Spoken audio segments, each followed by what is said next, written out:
Page number 282, 282, recording number 68, 68 అన్నమాట.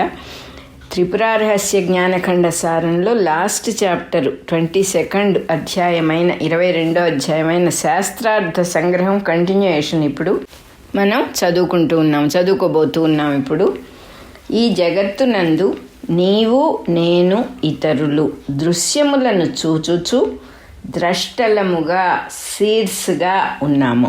ద్రష్టలుగా ఉన్న వీరందరూ దృశ్యములతో సంబంధము లేక వానిని గ్రహింపకుండా దృక్కు మాత్రముగా ఉన్నప్పుడు అందరి యొక్క స్వరూపము శుద్ధ చైతన్యమే అగుచున్నది. నిద్ర యొక్క దృష్టాంతమును అనుసరించి దీనిని గ్రహింపవచ్చును. నిద్రయందు ఏ ద్రష్టయు ఏ దృశ్యమును గ్రహించుట లేదు. అందువలన అప్పుడు ఈ ద్రష్టలందరూ సమానమైన స్థితినే పొందుచున్నారు. నిద్రలో రాజ్యము కనిపింపదు కనుక రాజు నేను రాజును అనుకొనుటలేదు.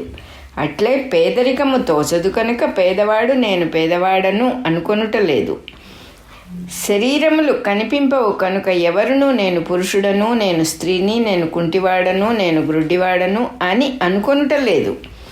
ఇట్లే జాగ్రత్త దశలో కూడా స్వరూపానుసంధానము యొక్క బలము చేత దృశ్యములతో సంబంధము లేకుండా ఉన్నప్పుడు ద్రష్టలకందరకును శుద్ధ చైతన్యమే స్వరూపమగును.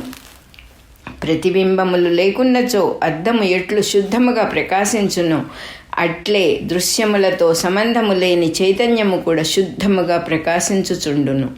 ఆ శుద్ధ చైతన్యము మహానంద ఘనము, solid mass of absolute bliss. సకల జీవులు విషయ భోగములచే ఏ ఏ ఆనందములను పొందుచున్నారో ఆయా ఆనందములకన్నింటికి అది నిలయము. అందువలననే దానిని అందరూ కోరుచున్నారు.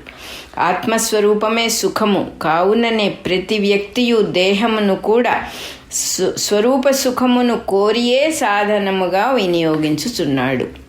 దేహమును కష్టపెట్టి స్వర్గాదులను కోరుచున్నారన్నచో దేహము కూడా స్వరూపమైన సుఖమునకు లేక ఆనందమునకు సాధనమగుచున్నది అనుట స్పష్టము. విషయ సుఖముల వలన కలుగు ఆనందములన్నీయు స్వరూపానందమునందు అల్పములైన అంశములు. నిద్రా విషయముననే ఇది స్పష్టముగా తెలియచున్నది. ఎవడు ఏ విషయము వలన ఎంత సుఖపడుచున్నను కొంతసేపైన తరువాత దానిని వదలి నిద్రను పొందుచునే ఉన్నాడు. అన్నము, పానము, స్త్రీభోగము మొదలుగా ఏ విషయము నిద్రలో లేదు. అయినను అప్పుడు నిర్విషయముగానే సుఖము కలుగుచున్నది. అది యథార్థముగా స్వరూప సుఖము వలన కలుగుచున్న సుఖమే. కానీ అప్పుడు స్వరూపము తమస్సు చేత ఆవరింపబడుచున్నది. అట్టి నిద్ర చేతనే అంత సుఖము కలుగుచుండగా ఆవరణరహితమైన శుద్ధ చైతన్య రూపమున ప్రకాశించు స్వరూపము వలన ఎంత ఆనందము కలుగునో ఊహింపుడు. ఆ స్వరూపానందమే లోకమున పెద్ద బరువును తల మీద నుండి దించినప్పుడు అన్నపానాది భోగ్య విషయముల వలన నిద్ర వలన కొంచెముగా లభించుచున్నది. మూఢులు ఆత్మసుఖమునే వివిధములైన విషయముల వలన కలుగుచున్నట్లుగా తలంచుచున్నారు. హృదయములందు మానవులకు అనంతములైన వాసనలున్నవి. వానిలో ఒకటి పైకి వచ్చి దానికి సంబంధించిన కోరిక తీవ్రముగా ఉన్నప్పుడు తక్కిన వాసనలన్నీ వెనుకబడి ఉండును. కోరిక తీవ్రమగు కొలది దుఃఖము ప్రబలుచుండును. కోరిన విషయము లభించినంతనే తల మీద నుండి పెద్ద బరువు దింపినట్లుగా స్వరూప సుఖమే కొద్దిగా భాషించుచున్నది. మరి ఒక వాసన పైకి వచ్చి దాని వలన కోరిక ప్రబలమైనంతనే ఈ సుఖము మరుగునబడుచున్నది.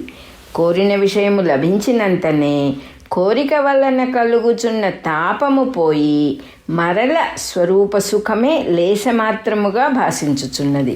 కావున ఎల్లరకును సకల విషయముల వలనను స్వరూపమే సుఖముగా తోచుచున్నది.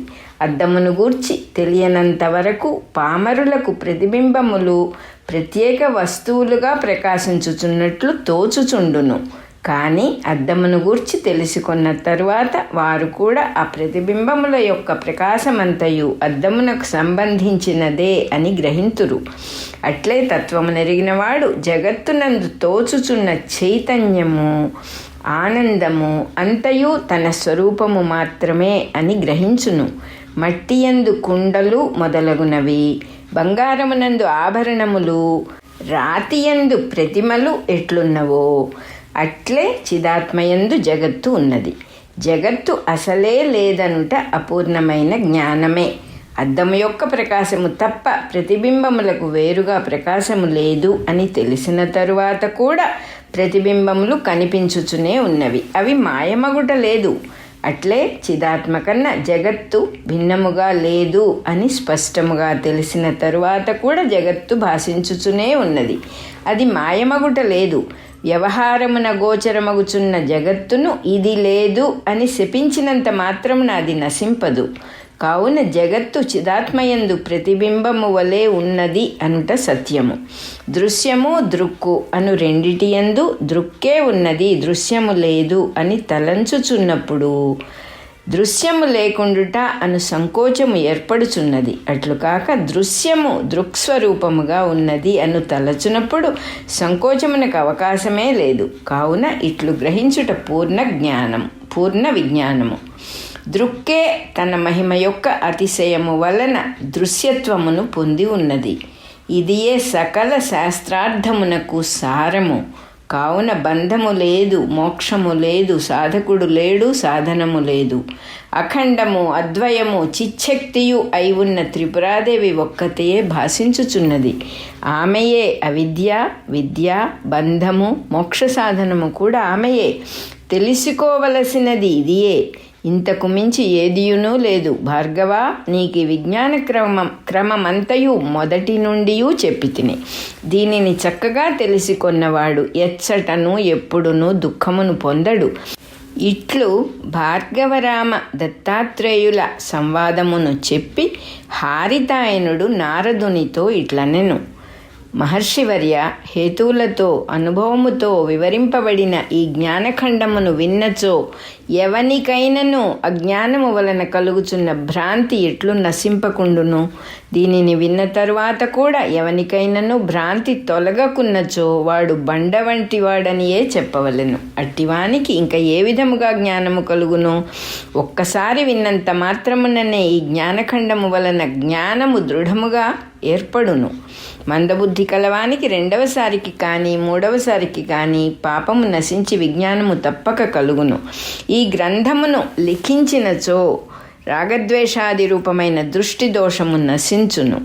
దీనిని పూజించినచో చిత్తశుద్ధి కలుగును. దీనిని ఎల్లప్పుడూ పరిశీలించుచున్నచో కర్మవాసనలన్నీ నశించును.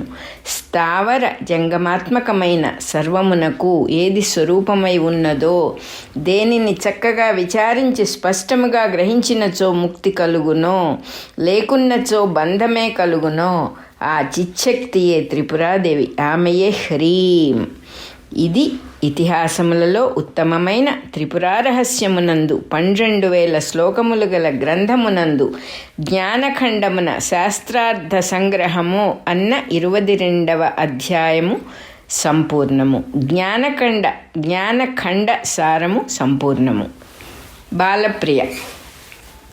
శుష్క తర్కమునందలి అభిమానము వలననే ఎంత అనర్థము సంభవించునో వసుమంతుని వృత్తాంతమున స్పష్టమగుచున్నది.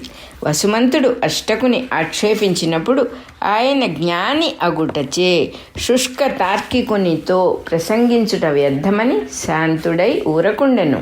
కానీ శిష్యుడగు కాశ్యపుడు క్రుద్ధుడై వసుమంతుని శపించెను. అతడు శపింపగలిగనన్నచో తపశ్శక్తి సంపన్నుడే అని గ్రహింపవలసి ఉన్నది. అట్టి తపస్వి ఏల కోపించెను?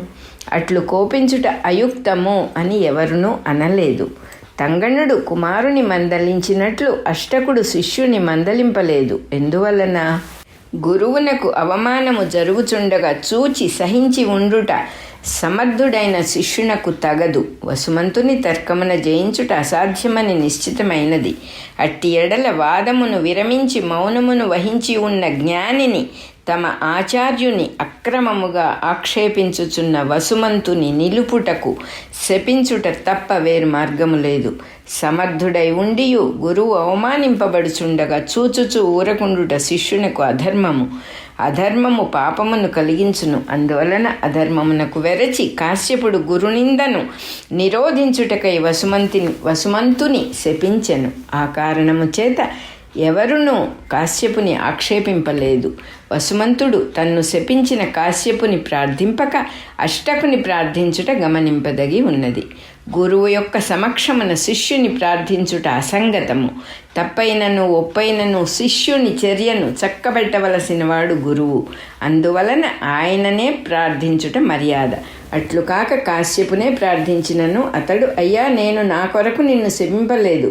మా గురువులకు నీవు కష్టము కలిగించుటచే నిన్ను శపించి తిని, వారే అనుగ్రహింపవలెను, నాదేమియూ లేదు అనియే చెప్పును. మరియును కొందరకు పరీక్షిత్తు విషయమున శృంగికి వలె శపించు శక్తి ఉండునే కానీ దానిని మరలింపగల శక్తి ఉండదు. అందువలన వసుమంతుడు అష్టకునే ప్రార్థించెను. 68వ రికార్డింగ్ నంబరు అయిపోయింది. మళ్ళీ చదువుకుందాం.